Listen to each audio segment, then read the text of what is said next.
बार्शी तालुक्यातील वैरागच्या शेळगाव आर या गावात राहणारे शशिकांत बादगुडे वनविभागाच्या भोंगळ कारभारामुळे वैतागून गेले होते। शशिकांत यांच्या शेतातील पाणवठ्यावर अनेक वन्यजीव पाणी पिण्यासाठी येतात। 2.5 वर्षांपूर्वी त्यांच्या शेतात एक मादा काळवीट व्याली, मात्र कुत्र्यांनी तिच्या पाडसावर जीव घेणा हल्ला केला। बादगुडे कुटुंबाने या पाडसाला कुत्र्यांच्या तावडीतून वाचवलं आणि मुलाप्रमाणे त्याचा सांभाळ केला। त्याच्या कुत्र्याला चावा घेतला होता, जखम होती। त्या अवस्थेत त्या मुलांनी मी आणलं घरी, त्याला एक मेडिकल मधली गोळ्या औषधं आपलं लावून टुपं फिपं मस्त शेरडांना लावतो तशा पद्धतीत सांभाळलं।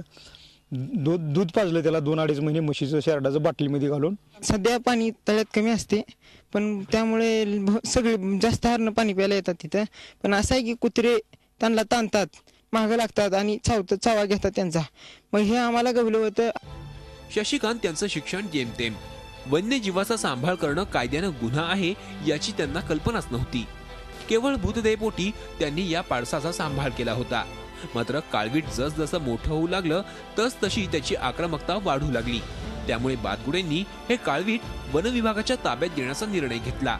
त्यांनी बार्शीच्या वनविभाग कार्यालयाशी संपर्क साधला, सोलापूर पालिकेच्या प्राणी संग्रहालयाला याची माहिती दिली, सोलापूरच्या मुख्य वनविभाग कार्यालयात माहिती दिली, मात्र सगळीकडून त्यांच्या पदरी निराशाच पडली।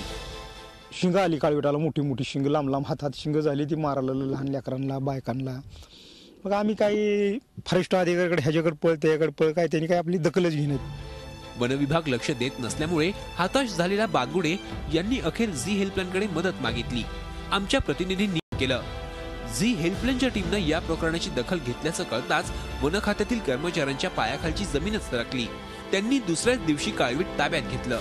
इतकंच नाही तर बादगुडेंचा सत्कारही केला।